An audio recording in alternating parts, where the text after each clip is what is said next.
Me siento muy contento de saludarles en este nuevo día para estudiar la palabra de Dios.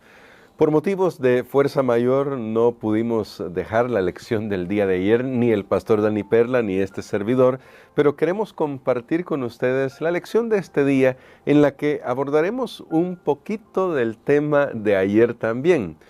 El tema de hoy es la caída de Lucifer y recuerden que durante la semana estamos estudiando el tema sobre los fundamentos de la profecía y me ha gustado mucho que en realidad nos hemos concentrado en el trono de Dios y en la función que tienen los servidores de Dios. ¿Por qué lo digo de esta manera? La función que tienen los servidores de Dios, porque nos hemos concentrado en una figura muy interesante, la figura de los ángeles que están alrededor del trono, a quienes se les llama los querubines. Ahora, la premisa que ha quedado clara con nuestro pastor Dani Perla luego de los primeros 3 días de estudio de esta semana es que estamos hablando aquí de una descripción de las funciones que hacen aquellos que están cerca de Dios. Y eso mismo es un llamado para nosotros, como fue en el caso de Juan el Bautista y de hecho de todos aquellos que han proclamado el nombre de Dios, de ser nosotros los representantes de Dios, de reflejar la gloria de Dios. Con esa premisa en mente vamos a orar para abordar el tema de hoy, que como decía, va a tocar un poquito lo que se estudió en el día miércoles y luego la caída de Lucifer. Solo vamos a dedicar unos minutos a ese primer tema sobre Dios en medio de su pueblo, que tocaba para el día de ayer, y vamos a abordar el tema de este día. Vamos a orar pidiendo la dirección de nuestro Dios. Estamos agradecidos, Padre, por tu palabra, porque estamos creciendo en la comprensión de estos elementos que aparecen a través de toda la Biblia y también en las profecías bíblicas. Rogamos que tu Espíritu Santo ilumine nuestras mentes y toque nuestros corazones para escuchar ese llamado que nos estás haciendo a rendir nuestras vidas a ti. Gracias por Jesús. Amén. Para el día de hoy quiero que recordemos un poquito de el tema del día miércoles porque es importante destacar que cuando la Biblia dice en Éxodo capítulo 25 que Dios quería habitar en medio de su pueblo y por lo tanto pidió un tabernáculo, esto no era solamente una expresión romántica. Dios quería literalmente estar en medio de su pueblo y por eso el libro de Números nos cuenta cómo se organizaba el santuario. En esta organización del santuario resultan interesantes algunos elementos que tal vez a primera vista no habíamos notado, pero el santuario estaba en el centro de todo el campamento israelita mientras se movían en el desierto hacia la Canaán, hacia la tierra de Canaán, quiero decir, y en esa distribución había estandartes principales. Se agrupaban 3 tribus en cada uno de los 4 lados que componían todo el campamento, y estas 3 tribus tenían un estandarte principal de una de las tribus que podríamos decir acá sería la tribu representativa.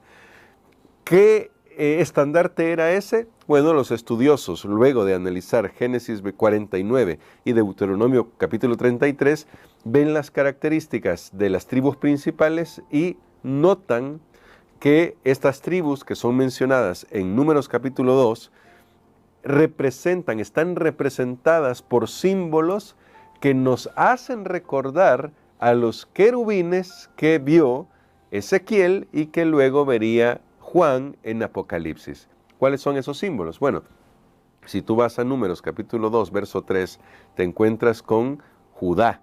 ¿Y cuál es el símbolo de Judá? Es un león, el león de la tribu de Judá.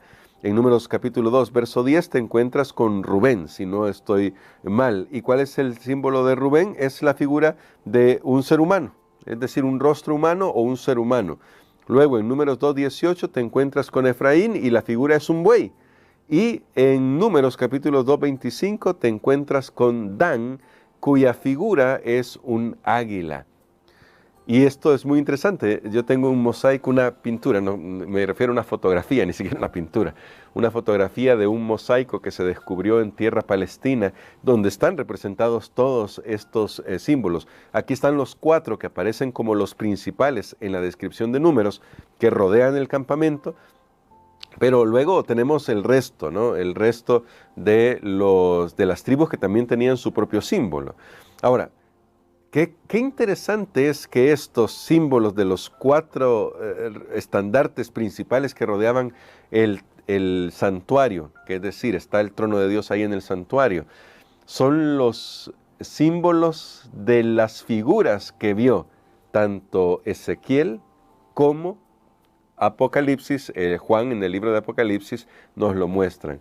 Un león, un águila, bueno, un humano, un rostro humano, un águila y el rostro de un buey. En el caso de Ezequiel y en el caso de Juan nos lo describe un poco de manera diferente, pero aparecen esas 4 figuras. ¿Qué podría decirnos esto a nosotros? ¿Recuerdan por qué Dios sacó a Israel de Egipto? Sacó a su pueblo, y el pastor Dani Perla ya nos lo ha dicho en otras ocasiones, para que ellos fueran los representantes de Dios ahí donde iban a ser puestos.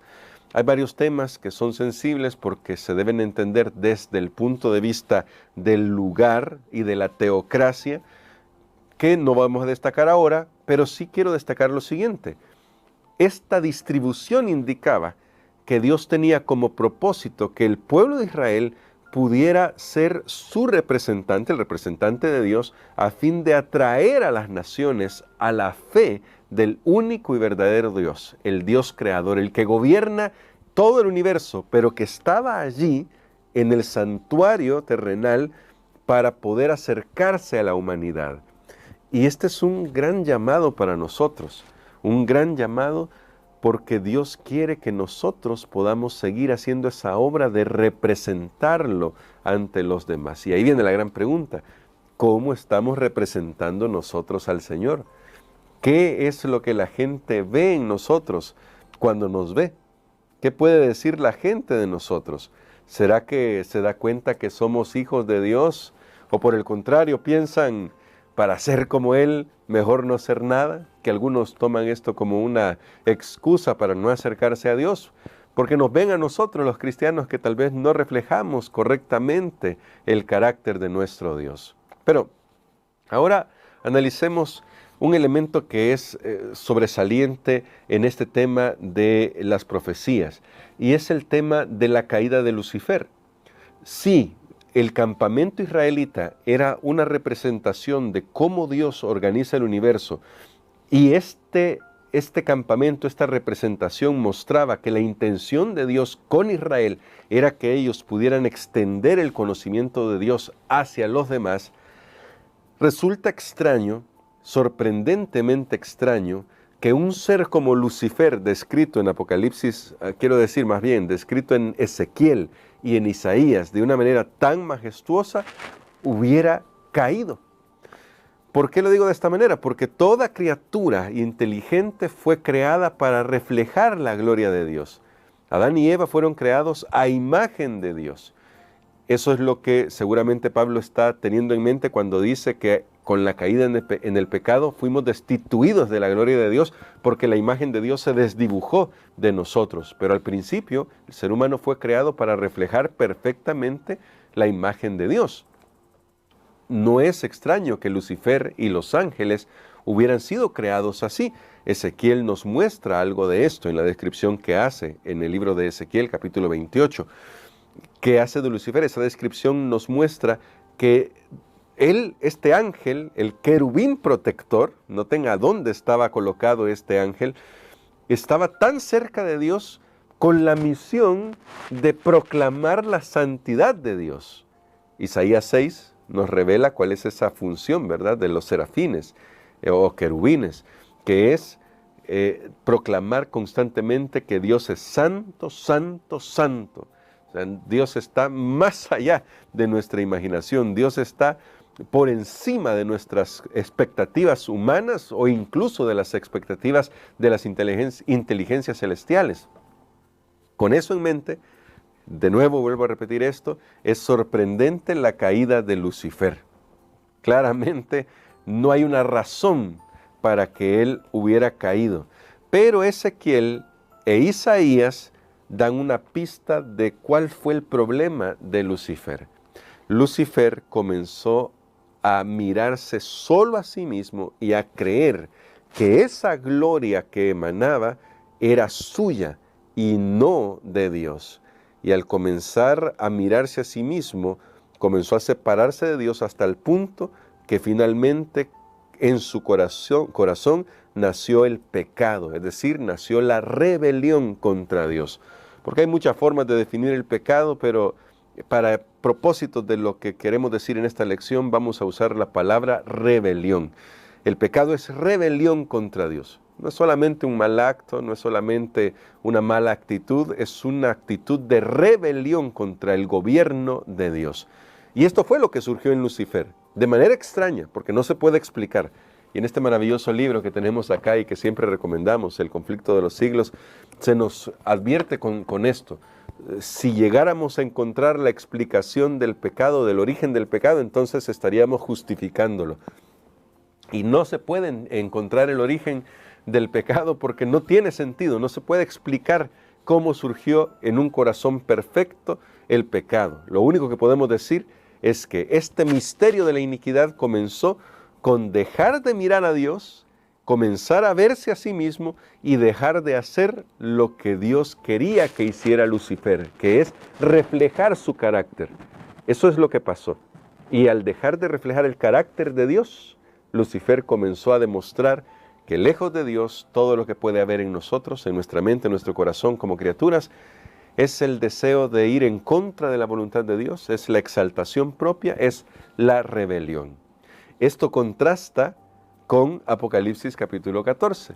Y me gustaría ir a este pasaje porque es importantísimo notar un detalle si tenemos en cuenta lo que hemos dicho sobre la figura de los querubines que están alrededor del trono, ya lo vimos también en Apocalipsis capítulo 4 y 5, y cuya misión es proclamar la santidad de Dios ante el universo y reflejar la gloria de Dios. Con eso en mente, mira lo que dice Apocalipsis capítulo 14, verso 1.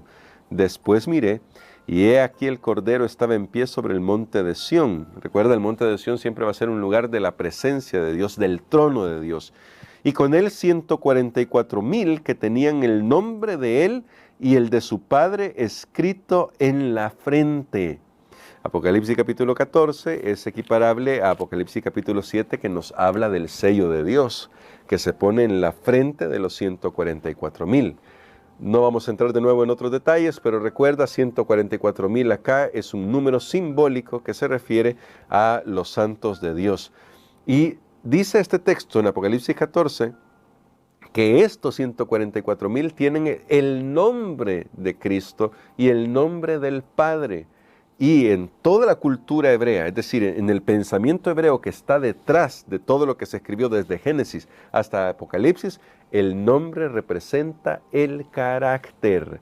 Quiere decir que estos 144,000 que están alrededor del Cordero reflejan el carácter del Cordero y el carácter del Padre. ¿Y cuál es el carácter del Cordero y del Padre?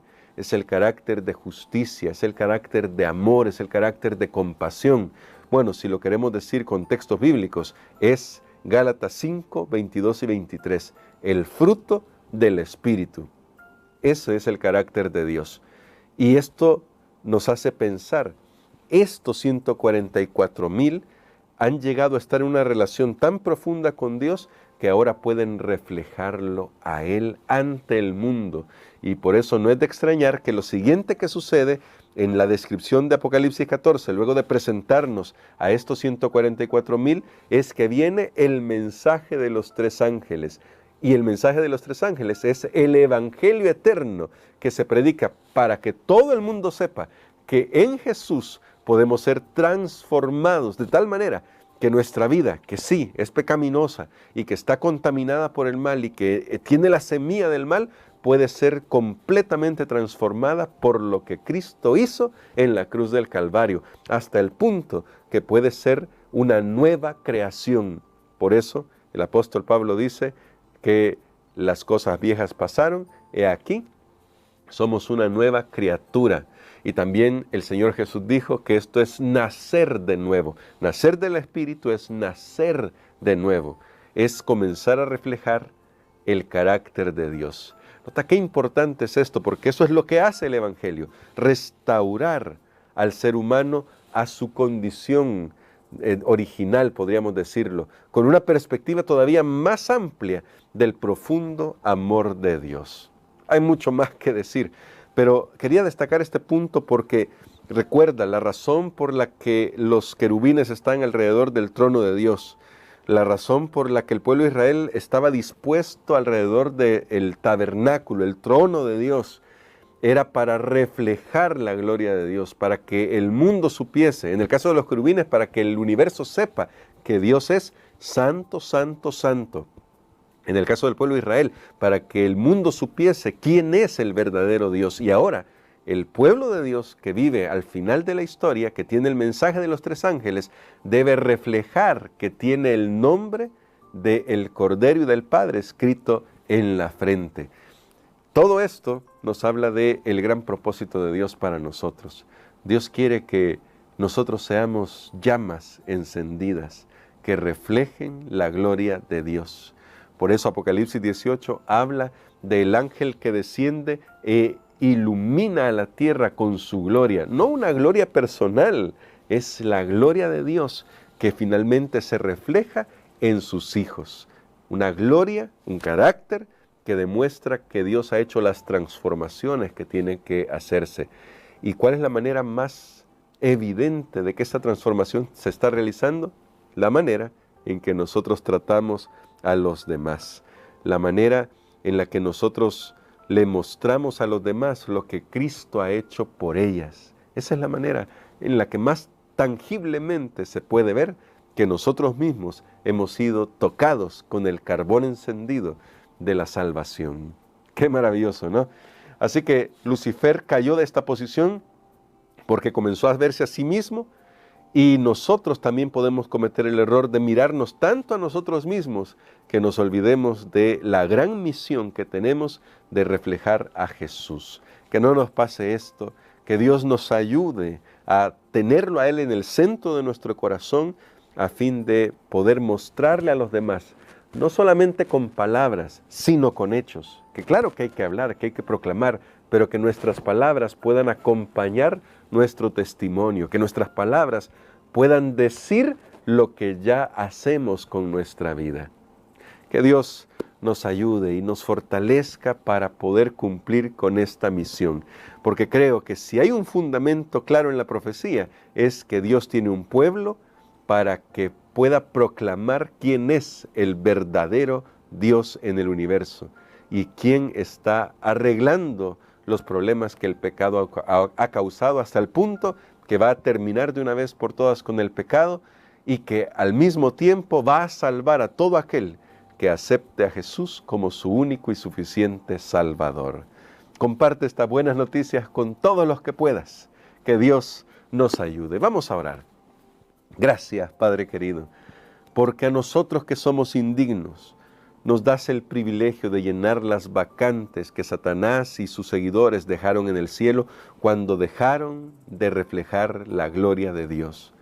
Es verdad que la humanidad cayó, pecó, hemos pecado, te hemos fallado, somos reos de muerte, pero miramos hacia la cruz y en la cruz encontramos salvación y esperanza y suplicamos que tu Espíritu Santo pueda iluminarnos de tal manera que podamos reflejarte ante los demás. Ayúdanos a vivir para ti. Lo pedimos en Jesús. Amén.